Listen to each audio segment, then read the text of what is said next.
Alright guys, so first of all let's have a look at the accessory drive system and remove the auxiliary drive belt. Before we begin, I just want to show you where it is and what it does. Okay, so it drives a couple of things. So this is the alternator, the power steering, at the bottom there is the air conditioning compressor, and this is the crankshaft pulley. This is the tensioner, and that's the idler pulley. Okay, so first things first, what you'll need is a 17mm open end spanner, okay, in order to turn the tensioner clockwise. Once I turn it clockwise, there's a hole there which aligns with a little hole there. Using a 4mm drill bit, I'm going to turn the tensioner clockwise to release the tension.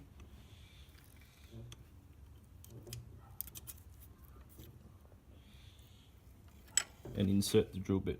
Before you do anything, make sure you remember the positioning of the belt so you know how to put it back together.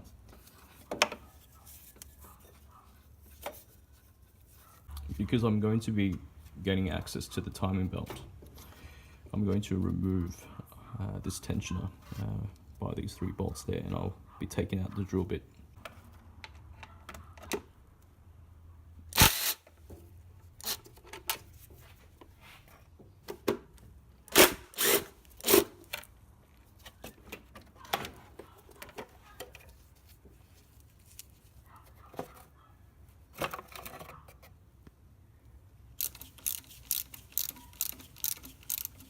Alright, so I've removed the tensioner, as you can see.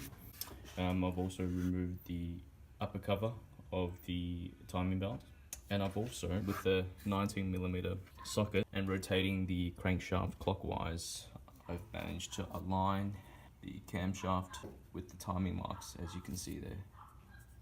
Alright, so next I'm going to be removing the lower timing belt cover and also the crankshaft pulley. Just drawn a little direction sign in case you're going to be reusing the timing belt, which I won't be. It's a good idea to ensure that you've got the direction correct. And again, you need to make sure that the timing is set correctly. And also, I've just put a little, as you can see on this pulley, there's a little timing mark there as well, and I've just put a little crayon marking just to remind me as well.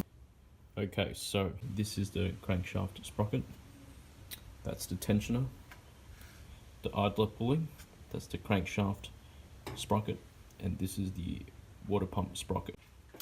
Okay, so I've given this area a bit of a clean, and then I've gone over it with the air compressor. The next step is to loosen this tensioner and to take the timing belt off.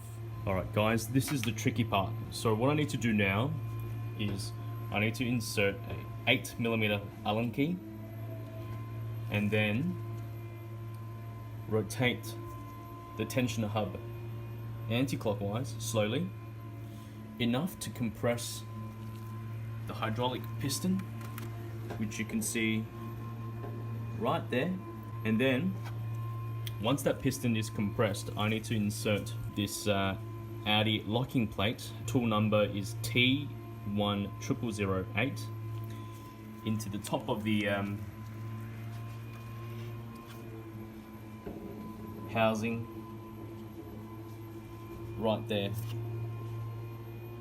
just so you can hold the piston in place. Okay, guys, so the locking plate is keeping the piston compressed. Now what I need to do is to loosen this bolt, and then using right angle circlip pliers and then twisting it clockwise to loosen the tension and then to remove the timing belt. Okay guys, so now what I've done is removed the tensioner, removed the timing belt. What I'm going to do now is to remove the water pump. As you can see, you've got a better look at what the locking plate does. Okay, as you can see, it's stopping the piston from coming up. As you can see guys, I've taken the old water pump out and I'm going to replace it with a new one. And just make sure that the rubber seal is new as well. I just want to show you something. So we'll start off with the timing belt. Let's have a look at the old belt. So basically you're looking for any cracks, any evidence of fraying, any evidence of tooth separation. It's actually in quite good condition.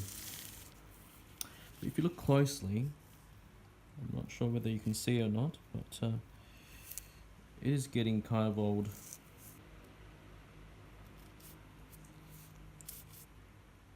This is the new belt, as you can see.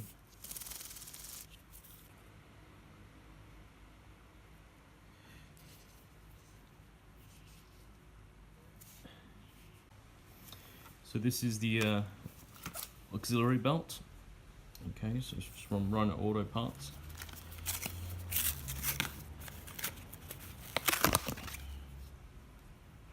Comparing it to the old belt, which if you look closely, there are just premature signs of cracks. But underneath, there are no signs of fraying or cracks, which is good. But nonetheless, I think it's about time to replace them both. Okay, so now I've installed the timing belt. I've installed the water pump. Make sure that the timing is top dead center for the camshaft sprocket, and also for the crankshaft sprocket. As you can see, I've marked it earlier. With the belt installed, what you then need to do is to retension the tensioner.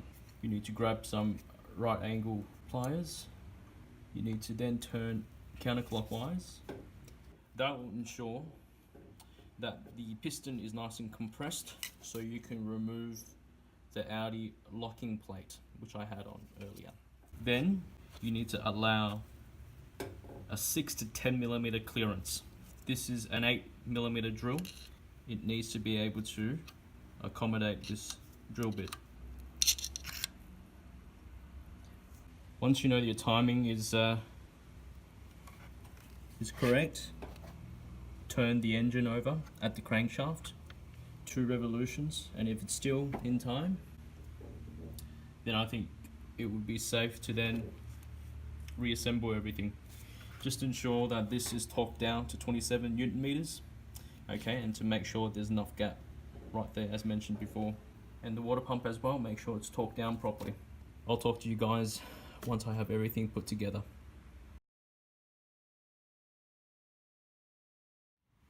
Hey guys, as you can see, it's already night time, and I'm glad to say I've put everything back together.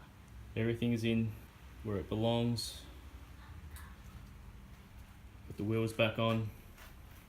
I've decided not to do the coolant flush today, mainly because it's late and I am bloody tired. What I'm going to do instead is to fill the system with demineralized water and drive it for about a week, and then I'll do the flush. I'll also put proper coolant in as well. I've just kept the funnel there to bleed the system. Alright, it's always a little bit nervous to start the engine after you've done a bit of a service, so fingers crossed. Moment of truth. Alright, let's start her up.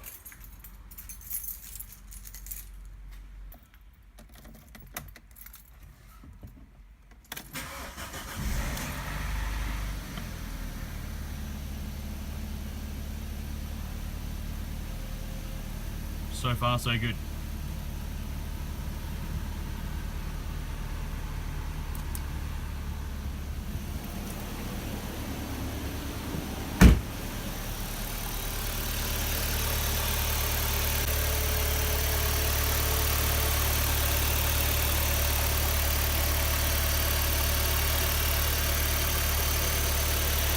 Smooth as silk. Job well done. Alright, thanks for watching guys.